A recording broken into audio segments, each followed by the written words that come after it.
नमस्कार दोस्तों, welcome to दोस्तों, जहां हम कानूनी दुनिया की ताज़ा खबरें और रोचक मामले लाते हैं। आज हम बात करेंगे ऐसे केस की जो ₹2 से शुरू होकर सुप्रीम कोर्ट तक पहुंचा। सुनिए एक शेर, ₹2 की बात थी, सुप्रीम कोर्ट तक गई। कानून की गलियों में समय की गाड़ी यूं ही दौड़ी चली। जी हाँ, ये है अमन भाटिया वर्सेस स्टेट का मामला। तो प्रिवेंशन ऑफ करप्शन एक्ट यानी पीसी एक्ट के एक बड़े सवाल को छूता है। क्या स्टैंप विक्रेता पब्लिक सर्वेंट है और क्या सिर्फ टेंटेड मनी की रिकवरी भ्रष्टाचार साबित करने के लिए काफी है? तो चलिए इस मामले को स्टेप बाय स्टेप समझते हैं और देखते हैं सुप्रीम कोर्ट ने क्या कहा। वीडियो के अंत तक आपको सब कुछ साफ हो जाएगा।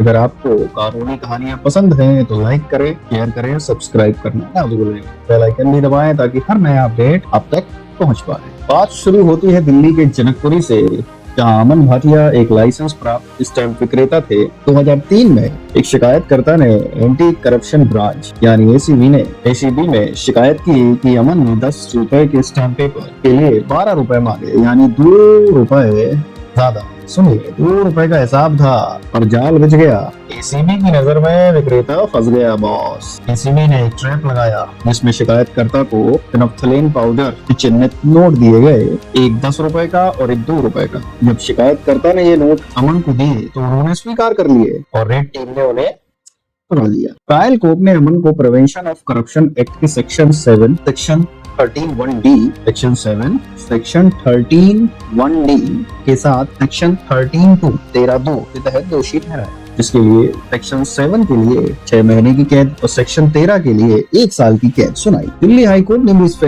फैसले को बरकरार रखा, लेकिन अमन ने सुप्रीम कोर्ट का दरवाजा खटखटाया और यहीं से कहानी में ट्विस्ट आया। सुप्रीम कोर्ट के सामने 2 बड़े सवाल थे। क्या लाइसेंस प्राप्त स्टैंप विक्रेता पीसी एक्ट के तहत पब्लिक सर्वेंट है? अगर हाँ, तो प्रोसिक्यूशन ने अमन के खिलाफ रिश्वत की मांग, डिमांड और स्वीकृति, एक्सेप्टेंस, उस संदेह से परे साबित किया क्या? कानून की किताब में सवाल 2 थे, न्याय का ताना बाना इन्हीं पर बन गया। चलिए इन सवालों को एक एक करके समझते हैं और पीसी एक्ट के कुछ अनुभागों को भी स्पष्ट करते हैं। पहला सवाल, क्या स्टैंप विक्रेता पब्लिक सर्वेंट है? इसके लिए हमें पीसी एक्ट का सेक्शन 2C क्लॉज I देखना पड़ेगा, जो कहता है पब्लिक सर्वेंट वह है जो सरकारी सेवा में हो, सरकार से वेतन ले रहा हो या सरकार से शुल्क या कमीशन के जरिए रेम्यूनरेशन प्राप्त कर रहा है, और वह भी सार्वजनिक कर्तव्य के लिए। सुप्रीम कोर्ट ने कहा कि स्टैंप विक्रेता इस परिभाषा के तीसरे हिस्से में आते हैं,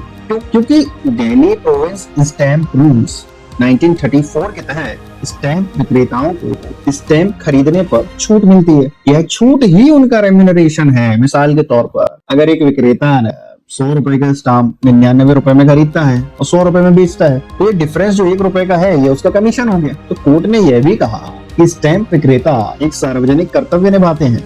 पीसी एक्ट का सेक्शन 2B कहता है कि पब्लिक ड्यूटी वह है जिसमें राज्य, जनता या समुदाय का हित हो। स्टैंप विक्रेता स्टैंप की उपलब्धता सुनिश्चित करते हैं जो कानूनी लेन देन के लिए जरूरी है। यह कर्तव्य सरकार को स्टैंप शुल्क से राजस्व दिलाता है। स्टैंप बेचे, कर्तव्य निभाए। कानून ने कहा भैया तुम पब्लिक सर्वेंट कहलाए। अब आप बताइए, क्या आप मानते हैं कि स्टैंप विक्रेता जैसे लोग जो सरकार के नियमों से बने हैं पब्लिक सर्वेंट है या नहीं? अब दूसरा सवाल, क्या प्रोसिक्यूशन ने रिश्वत की मांग और स्वीकृति को साबित किया?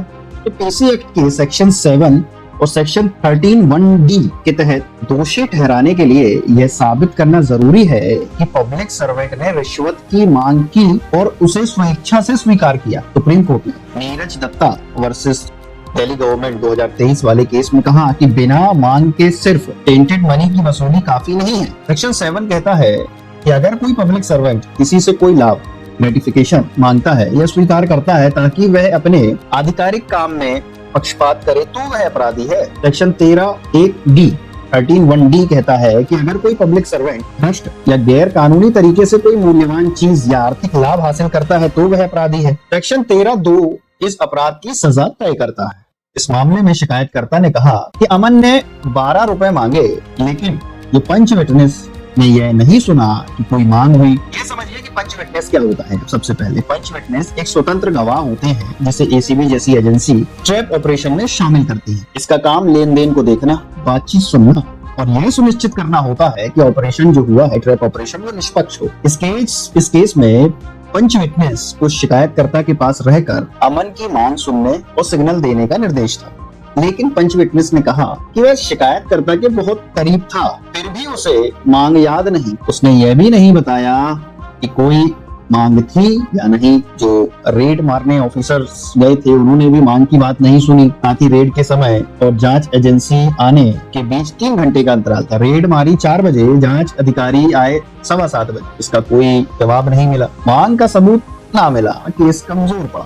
2 रुपए का जाल था पर सच का पता हटा।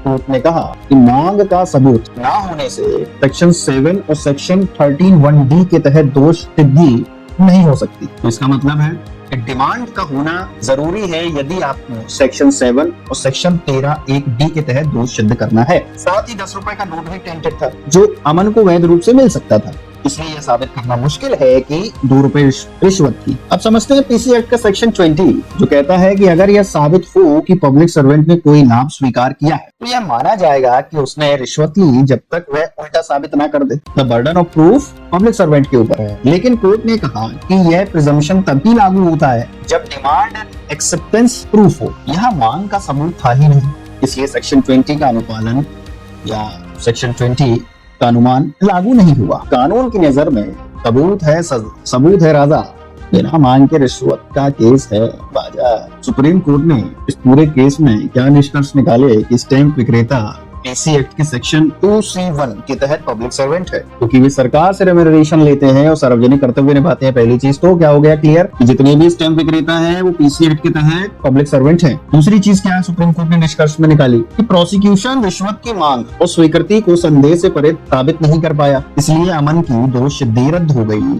और उन्हें सभी आरोपों से बरी कर दिया गया। न्याय की जीत हुई, सच का परचम लहराया। 2 रुपए का केस था और कानून ने रास्ता दिखाया। यह मामला बताता है कि कानून में सबूत कितने अहम हैं। आप क्या सोचते हैं, क्या ट्रैप ऑपरेशंस को और मजबूत करना चाहिए? तो दोस्तों यह थी अमन भाटिया मामले की पूरी कहानी। अगर आपको यह वीडियो पसंद आया तो लाइक करें, दोस्तों के साथ शेयर करें और हमारे चैनल को सब्सक्राइब करें। अगले वीडियो में हम एक और रोचक कानूनी केस लाएंगे। तब तक कानूनी जागरूकता फैलाएं, सुरक्षित रहें। नमस्कार।